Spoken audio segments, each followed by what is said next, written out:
ಬಸವ ಸಂಸ್ಕೃತಿ ಅಭಿಯಾನದ ಪೂಜಾರಿಗೆ ಕಾಡಸಿದ್ದೇಶ್ವರ ಮಠದ ಕನ್ನೇರಿ ಶ್ರೀಗಳು ಬಾಯಿಗೆ ಬಂದಂತೆ ಹಗುರವಾಗಿ ಅವಾಚ್ಯ ಶಬ್ದಗಳಿಂದ ಬೈದಿರುವುದು ತೀವ್ರ ಖಂಡನೀಯ.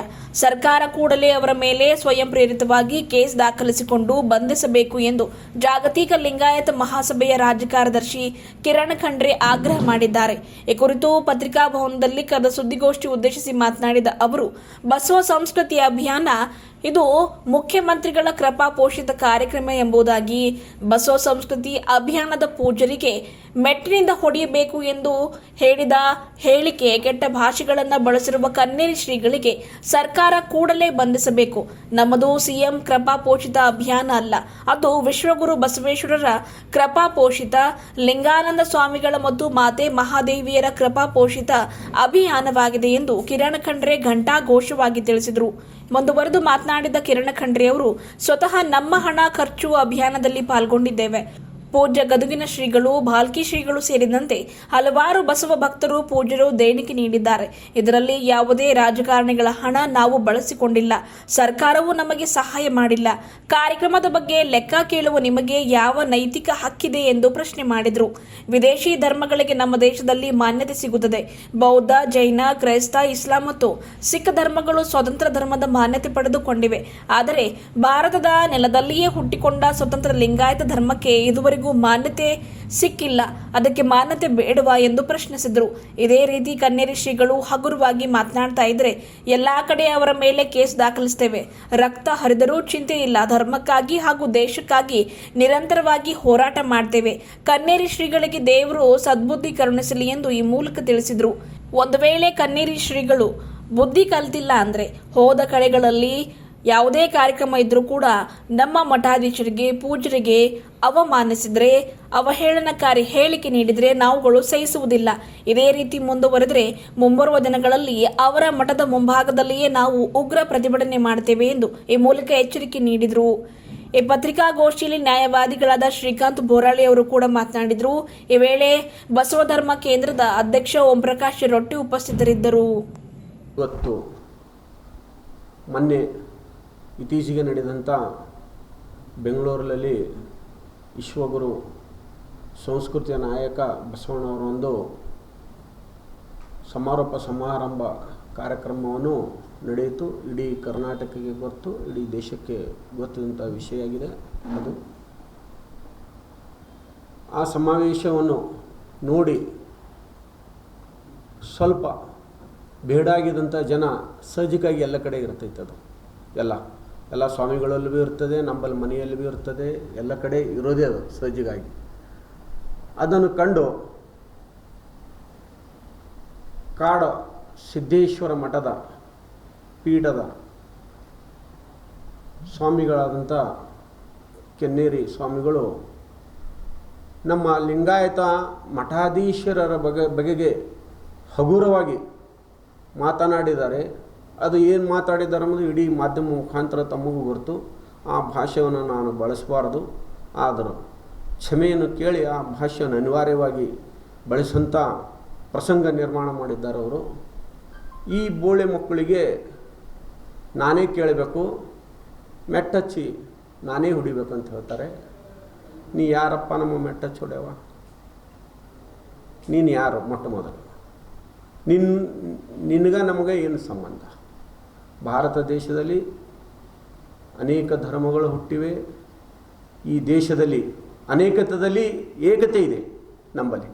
ಈ ಏಕತೆಯನ್ನು ಒಡೆಯುವಂಥ ಕುತಂತ್ರವನ್ನು ಕೆನ್ನೇರಿಗಳು ಸ್ವಾಮಿಗಳು ಮಾಡಿದ್ದಾರೆ. ನಾನು ಸರ್ಕಾರಕ್ಕೆ ಮನವಿ ಮಾಡ್ತೀನಿ, ಕೂಡಲೇ ಸರ್ಕಾರ ವತಿಯಿಂದಲೇ ಒಂದು ಅವ್ರ ಮೇಲೆ ಕೇಸು ದಾಖಲೆ ಆಗಬೇಕು. ಇಂಥ ಹೇಳಿಕೆಯಿಂದ ಸಮಾಜದಲ್ಲಿ ಒಡಕು ತರೋದು, ದೇಶ ಭಾವನೆಗಳ ಬೀಜಗಳನ್ನು ಬಿತ್ತಂಥ ವ್ಯವಸ್ಥೆ ಆಗ್ತದ. ಅದಕ್ಕೋಸ್ಕರ ನಾನು ಸರ್ಕಾರಕ್ಕೆ ಮನವಿ ಮಾಡ್ತೀನಿ, ಸರ್ಕಾರೇ ಒಂದು ಸ್ವಯಂ ಪ್ರೇರಿತವಾಗಿ ಪೊಲೀಸ್ ಅಧಿಕಾರಿಗಳು ಅವ್ರ ಮೇಲೆ ಒಂದು ಕೇಸ್ ದಾಖಲೆ ಮಾಡಬೇಕಂತ ಹೇಳ್ತೀನಿ. ಮತ್ತು ಈ ಒಂದು ಮುಖ್ಯಮಂತ್ರಿ ಸಿದ್ದರಾಮಯ್ಯರ ಕೃಪಾಕೋಶ ಆಶೀರ್ವಾದದಿಂದ ಈ ಕಾರ್ಯಕ್ರಮ ನಡೆದಿದೆ ಅಂಥೇಳಿ ನಮ್ಮ ಮೇಲೆ ಆರೋಪ ಮಾಡ್ತಾರೆ. ಯಾರ ಕೃಪಾಕೋಶವಲ್ಲ ಇದು ಬಸವಣ್ಣನವರ ಹೋರಾಟ ಇವತ್ತಿನಿಲ್ಲ, ಕಾಲಾನಂದದಿಂದ ಹಿಂದಕ್ಕಿನಿಂದಲೂ ನಡೆದುಕೊಂಡು ಬಂದಿದೆ. ಇದಕ್ಕೆ ಪ್ರೇರಣೆಯಾದಂಥ ನಮ್ಮ ಪರಮ ಪೂಜ್ಯ ಲಿಂಗೈಕ್ಯ ಲಿಂಗಾನಂದ ಸ್ವಾಮೀಜಿಯವರಿದ್ದಾರೆ, ಪರಮ ಪೂಜ್ಯ ಲಿಂಗೈಕ್ಯ ಅಂತ ಮಾತಾಜಿಯವರಿದ್ದಾರೆ. ಇಡೀ ಕರ್ನಾಟಕದ ಮಠಾಧೀಶರು ಕೂಡ ಇದಕ್ಕೆಲ್ಲ ಪ್ರೇರಣೆ ಇದ್ದಾರೆ. ಇದಕ್ಕೆ ಕೃಪಾಕೋಶ ಆಶೀರ್ವಾದ ಅಂದರೆ ನಾವು ಏನಾದರೂ ದುಡ್ಡು ತೊಗೊಂಡು ಈ ಹಿಂದುಳಿದಂಥ ನೇರವಾಗಿ ಮತ್ತೆ ಒಂದು ಕಡೆ ಏನು ಮಾಡ್ತಾರೆ, ಎಂ ಬಿ ಪಾಟೀಲ್ ಅವ್ರ ಮೇಲೆ ಆರೋಪ ಮಾಡ್ತಾರೆ, ಇದಕ್ಕೆಲ್ಲ ಕೃಪಾ ಆಶೀರ್ವಾದ ಇದೆ ಅಂಥೇಳಿ. ನಮಗೆ ಯಾರ್ದು ಕೃಪಾ ಆಶೀರ್ವಾದ ಬೇಕಾಗಿಲ್ಲ. ಬಸವಣ್ಣನವರ ನಾಡಿನಿಂದ ಬಂದವರು ನಾವು. ಕಲ್ಯಾಣ ನಾಡಿನಲ್ಲಿ ಕೊಡುವರುಂಟು ಬೇಡುವರಿಲ್ಲ ಅಂತ ಶರಣರು ಹೇಳ್ತಾರೆ ಒಂದು ಕಡೆ. ನಾವು ಈ ಒಂದು ಕಾರ್ಯಕ್ರಮಕ್ಕೆ ಸಭೆ ದಿನಾಂಕ 12 7ನೇ ತಾರೀಕು ಬೆಂಗಳೂರಿನಲ್ಲಿ ಒಂದು ಬಸವನ ಗುಡಿ ಅಲ್ಲಿ ಕಲ್ಯಾಣ ಮಂಟಪದಲ್ಲಿ ಇಡೀ ಕರ್ನಾಟಕದ ಮಠಾಧೀಶರನ್ನು ಸೇರಿದರಲ್ಲಿ ಈ ಕಾರ್ಯಕ್ರಮ ಹೇಗೆ ಮಾಡಬೇಕು, ಯಾವುದರ ರೂಪರೇಷೆಗಳು ಕೊಡಬೇಕು, ಇದಕ್ಕೆ ವೆಚ್ಚ ಖರ್ಚು ಎಲ್ಲ ಏನು ಮಾಡಬೇಕಂತ ವಿಚಾರ ಬಂದಾಗ ಮೊಟ್ಟ ಮೊದಲು ಎದ್ದು ಬೆಂಗಳೂರದ ನೆಲಮಂಗಲ ಸ್ವಾಮಿಗಳು ಶ್ರೀಗಳು ಈ ಒಂದು ಹೋರಾಟಕ್ಕೆ ನಾನು 10 ಲಕ್ಷ ರೂಪಾಯಿ ಕೊಡ್ತೀನಿ ಅಂತೇಳಿ ಶ್ರೀಗಳು ವಾಗ್ದಾನ ಮಾಡಿದರು. ಆಮೇಲೆ ಬಾಲ್ಕಿ ಪಟ್ಟಾಧ್ಯಕ್ಷರನ್ನ ಬಸವಲಿಂಗ ಪಡೆದರು, ಅವ್ರು 10 ಲಕ್ಷ ಕೊಡ್ತಾ ಅಂದರು. ಗದಗಿನ ಶ್ರೀಗಳು ಕೊಟ್ಟರು. ಇಡೀ ಕರ್ನಾಟಕದ ಎಲ್ಲ ಮಠಾಧೀಶರನ್ನು ಸೇರಿ ಈ ಕಾರ್ಯಕ್ರಮವನ್ನು ನಾವು ಮಾಡಿದ್ದೆವು. ಮತ್ತು ಬೆಂಗಳೂರಲ್ಲಿ ಅವತ್ತು 5ನೇ ತಾರೀಕು ಕಾರ್ಯಕ್ರಮಕ್ಕೆ ನಾವು ಹೋಗಿದ್ದಾಗ ನಮಗೆ ಯಾರದಿಂದ ನಮಗೆ ಒಂದು 10 ರೂಪಾಯಿ ಯಾವ ಶಾಸಕರಿಂದ ನಾವು ತೆಗೆದುಕೊಂಡಿಲ್ಲ. ನಮಗೆ ಯಾರೂ ಟಿಕೆಟ್ ಮಾಡಿಲ್ಲ. ನಮ್ಮ ದುಡ್ಡು ನಮ್ಮ ಖರ್ಚು ನಾವು ವೆಚ್ಚ ಮಾಡಿಕೊಂಡು ಈ ಬಸವಣ್ಣನ ಕಾರ್ಯಕ್ಕೆ ನಾವು ಹೋಗಿದ್ದೆವು.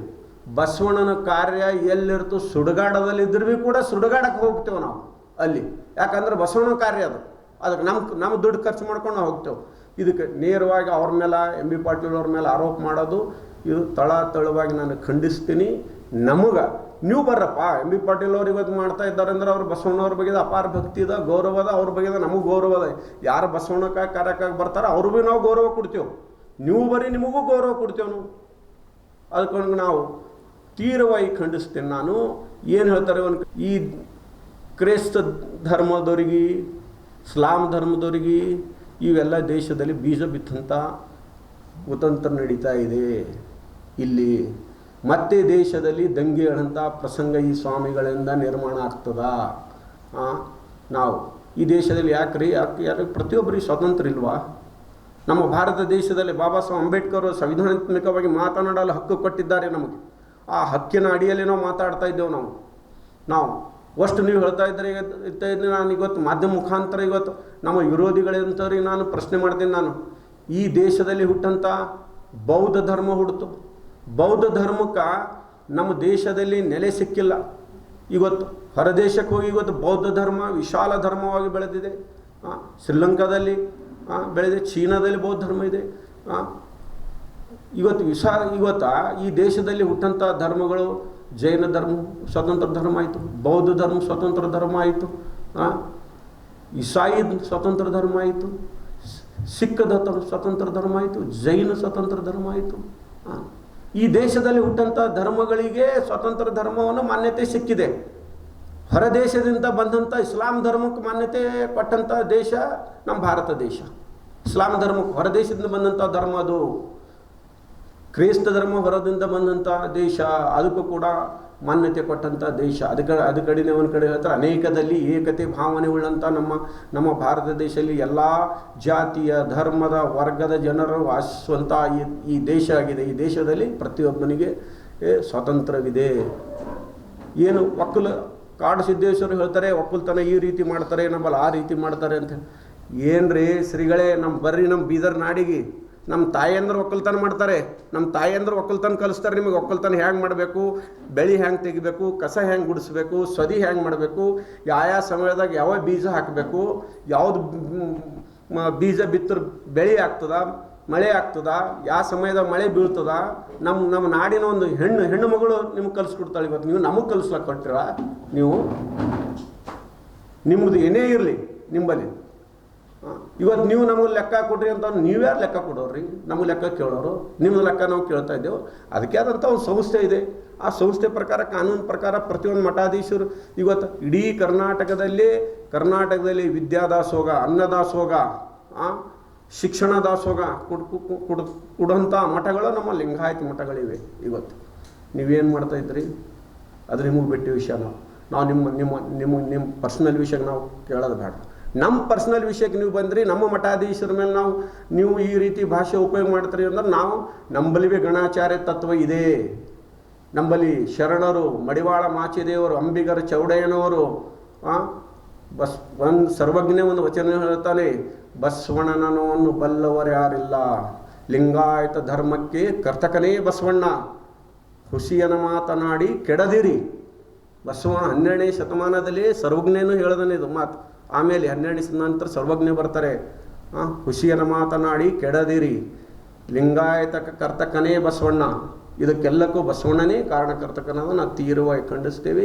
ಇದಕ್ಕೆ ಈ ಶ್ರೀಗಳು ಇಂಥ ಶಬ್ದಗಳನ್ನು ಮಾಡಿದ್ರೆ ನಾವು ಮುಂದೆ ದಿನ ಬರೋಂಥ ಇಡೀ ಎಲ್ಲ ಜಿಲ್ಲೆಯಲ್ಲಿ ಒಂದು ಕೇಸು ದಾಖಲೆ ಮಾಡಬೇಕಾಗ್ತದ ನಿಮ್ಮ ವಿರುದ್ಧ. ಮುಂದೆ ಹಗುರವಾಗಿ ಮಾತಾಡಬೇಡ್ರಿ ನಮ್ಮ ಬಗೆದಾಗ.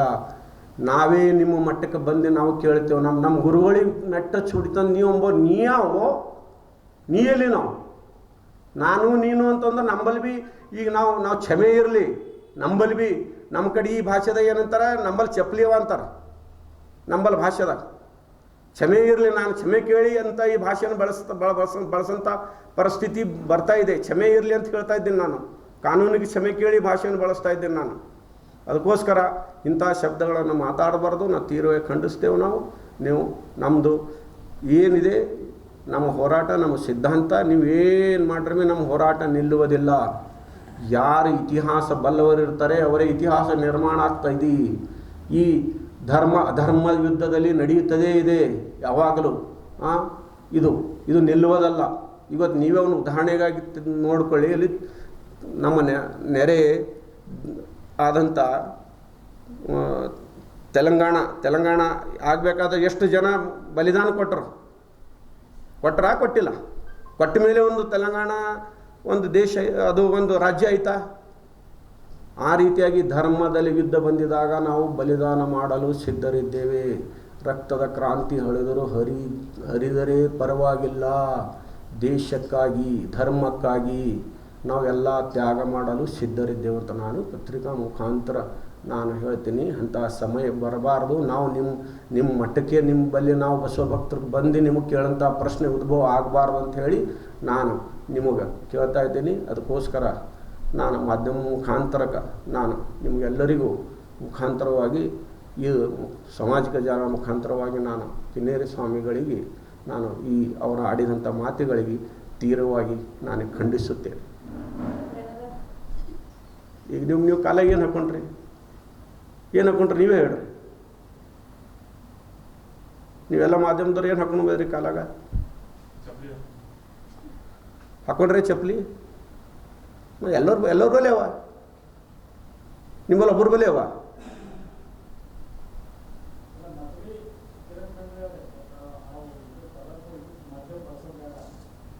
ನಾನು ಅದ್ರ ಕಡೆ ನಾನು ಕ್ಷಮೆ ಕೇಳೇ ಹೇಳ್ತಾ ಇದ್ದೆ.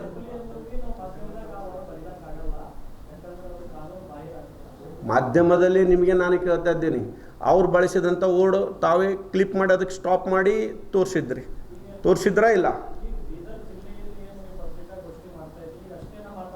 ಹೌದು, ಆಯಿತು, ಪರವಾಗಿಲ್ಲ.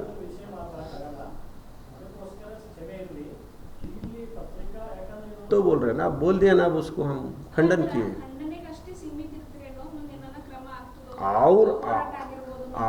ಅವರು ನೋಡ್ರಿ, ಅವ್ರು ಏನಾದರೂ ಮುಂದೆ ಇದೇ ರೀತಿ ಮಾಡಿದ್ರು, ಇದೇ ರೀತಿ ಅವನೇನಕ್ಕೆ ಹೇಳಿಕೆ ಕೊಟ್ಟಿದ್ರು, ನಾವು ಅವ್ರ ಮಠಕ್ಕೆ ಹೋಗಿ ನಾವು ಭಕ್ತರು ನಮ್ಮ ಸ್ವಾಮಿಗಳರ ಬಿಟ್ಕೊಡ್ರಿ, ನಾವೇ ಬಸವ ಭಕ್ತರು ಹೋಗಿ ಅವ್ರ ಮಠದ ಮುಂದೆ ಕುಂತು ಧರಣಿ ಮಾಡ್ತೇವೆ. ಅದಕ್ಕೆ ಆ ರೀತಿಯಾಗಿ ನಾವು ಬರಬಾರ್ದು, ಆ ರೀತಿ ಆಗಬಾರ್ದು. ಎಲ್ಲ ಮಠಾಧೀಶರು ಪೂಜ್ಯನ ಭಾರತ ದೇಶದಲ್ಲಿ ಪ್ರತಿಯೊಂದು ಕಾವ್ಯಧಾರಿಗೆ ನಾವು ಪೂಜ್ಯ ಭಾವನೆಯಿಂದ ನೋಡ್ತೇವೆ. ನಾವು ಅವ್ರು ಬಳಸಿ ಪದಕ್ಕಾಗಿ ನಾವು ಕ್ಷಮೆ ಕೇಳ ಬಳಸೋಂಥ ಅನಿವಾರ್ಯವಾಗಿ ಬಂತು. ಇನ್ನೂ ಮತ್ತೊಮ್ಮೆ ನಮ್ಮ ಮುಖಾಂತರ ಕ್ಷಮೆ ಇರಲಿ ಅಂತ ಕೇಳ್ತೀನಿ ನಾನು.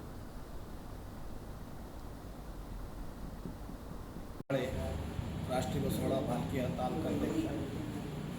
ಈಗಾಗಲೇ ನಮ್ಮ ಆತ್ಮೀಯ ಸಹೋದರ ಮಿತ್ರರು ಕನ್ನೇರಿ ಶ್ರೀಗಳವರ ಆಡಿರತಕ್ಕಂಥ ಮಾತುಗಳಿಗೆ ಈ ಒಂದು ಪತ್ರಿಕಾ ಗೋಷ್ಠಿ ಮುಖಾಂತರವಾಗಿ ನಾನು ಖಂಡಿಸ್ತಾ ಇದ್ದೇನೆ. ಅವರು ಆಡಿರ್ತಕ್ಕಂಥ ಮಾತುಗಳಿಂದ ಇಡೀ ಮನುಕುಲಕ್ಕೆ ಒಂದು ಕೆಟ್ಟ ಸಂದೇಶವನ್ನು ಅವರು ಸಾರಿದ್ದಾರೆ. ಅವರು ಕಾವಿ ತೊಟ್ಟು ಈ ರೀತಿ ಮಾತಾಡಬಾರ್ದಿತ್ತು. ಆದರೂ ಅವರು ಎಲ್ಲ ವೇದಿಕೆಗಳಲ್ಲಿ ಪುನಃ ಅದನ್ನು ಸಮರ್ಥನೆ ಮಾಡಿಕೊಂಡು ಅವರು ಮಾತಾಡ್ತಾ ಇದ್ದಾರೆ. ಆ ನಿಟ್ಟಿನಲ್ಲಿ ಈಗಾಗಲೇ ನಮ್ಮ ರಾಜ್ಯದ ಲಿಂಗಾಯತ ಮಠದ ಒಕ್ಕೂಟದ ಅಧ್ಯಕ್ಷರ ನೇತೃತ್ವದಲ್ಲಿ ಆಡಿರ್ತಕ್ಕಂಥ ಮಾತುಗಳಿಗೆ ನಾವೆಲ್ಲ ಖಂಡಿಸ್ತಾ ಇದ್ದೇವೆ.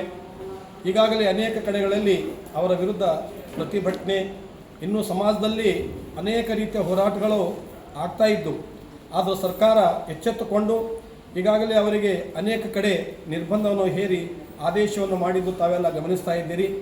ಈ ನಿಟ್ಟಿನಲ್ಲಿ ನಾವು ಅವರಿಗೆ ಒಂದು ಸದ್ಬುದ್ಧಿ ವಿಶ್ವಗುರು ಬಸವಣ್ಣ ಕೊಡಲಿ. ಯಾಕಂದರೆ ನಾವು ಹೇಗಿದ್ದೇವೆ ಅಂದರೆ, ನುಡಿದರೆ ಮುತ್ತಿನ ಹಾರದಂತಿರಬೇಕು. ನಮ್ಮ ಭಾಷೆ ಯಾವ ರೀತಿ ಇರಬೇಕಂದ್ರೆ, ನಾವು ಆಡಿರ್ತಕ್ಕಂಥ ಭಾಷೆ ಬೇರೆಯವರಿಗೆ ನೋವಾಗಬಾರ್ದು, ಆ ನಿಟ್ಟಿನಲ್ಲಿರಬೇಕು.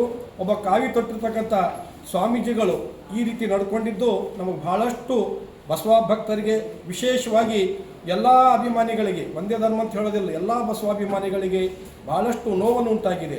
ಅದರ ಸಲುವಾಗಿ ಅವರು ಸಮರ್ಥನೆಯನ್ನು ಮಾಡೋದು ಬಿಟ್ಟು ನಾವು ಆಡಿರ್ತಕ್ಕಂಥ ಮಾತಿನ ಬಗ್ಗೆ ಅವ್ರು ಅವಲೋಕನ ಮಾಡ್ಕೊಳ್ಬೇಕು. ಅವರು ಯಾವ ಭಾಷೆ ಮುಖಾಂತರವಾಗಿ ಅವರು ಕಾವಿ ತೊಟ್ಟಿ ಯಾವ ಭಾಷೆಯನ್ನು ಮಾತಾಡಿದ್ದಾರ, ಅದು ನಿಜವಾಗಲೂ ಸಮಾಜದ ತಲೆ ತಗ್ಗಿಸ್ತಕ್ಕಂಥ ಭಾಷೆ.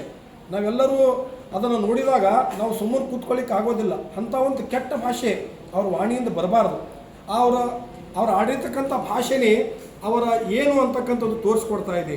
ಅದ್ರ ಸಲುವಾಗಿ ಇನ್ನೂ ಸಮಯ ಮಿಂಚಿಲ್ಲ, ತಾವು ಅರ್ಥ ಮಾಡ್ಕೊಳ್ಬೇಕು. ಆ ಪೂಜ್ಯರನ್ನು ಅರ್ಥ ಮಾಡುವ ರೀತಿಯಲ್ಲಿ ಹೇಳ್ತಾ ಇದ್ದೇನೆ. ದಯವಿಟ್ಟು ಲಿಂಗಾಯತರು ಸುಮ್ಮನೆ ಕೂತ್ಕೊಂಡಿದ್ದಾರೆಂದ್ರೆ ಅದು ನಮ್ಮ ದೌರ್ಬಲ್ಯ ಅಲ್ಲ. ನಾವು ಯಾವಾಗಲೂ ಬಸವ ತತ್ವಕ್ಕಾಗಿ ಇವನಾರವ ಅಂತಕ್ಕಂಥ ಒಂದು ನಿಟ್ಟಿನಲ್ಲಿ ಹೋರಾಟವನ್ನು ಮಾಡ್ತಾ ಇದ್ದೀವಿ. ಯಾವುದೇ ಕಾರಣಕ್ಕೂ ಸಹಿತ ಆ ಪೂಜ್ಯರು ತಾವು ಆತ್ಮಾವಲೋಕನ ಮಾಡಿಕೊಂಡು ಕ್ಷಮೆ ಕೇಳಬೇಕು. ಇಲ್ಲಾಂದರೆ ಯಾವ ಸಂದರ್ಭದಲ್ಲಿ ಏನಾಗುತ್ತೆ ಅಂತಕ್ಕಂಥದ್ದು ಈಗಾಗಲೇ ಸರ್ಕಾರದ ವರದಿ ಮುಖಾಂತರವಾಗಲಿ ಅದು ಜನರಲ್ಲಿರ್ತಕ್ಕಂಥ ಆಕ್ರೋಶ ನೀವು ನೋಡಿರ್ಬೋದು. ಎಲ್ಲ ಮಾಧ್ಯಮಗಳು ಎಷ್ಟು ಆಕ್ರೋಶದಿಂದ ಮಾತಾಡ್ತಾ ಇದ್ದಾರೆ. ಆದರೂ ಕೆಲವು ಮೀಡಿಯಾಗಳು ಅವರನ್ನು ಒಂಥರ ಹೀರೋ ಮಾಡಿ ಅವ್ರಿಗೆ ಮೆರೆಸ್ತಾ ಇದ್ದಾರೆ. ದಯವಿಟ್ಟು ಇಂಥ ಭಾಷೆ ಮಾತಾಡ್ತಕ್ಕಂಥವರಿಗೆ ತಾವು ಪ್ರಾಮುಖ್ಯತೆ ಕೊಡಬಾರ್ದು.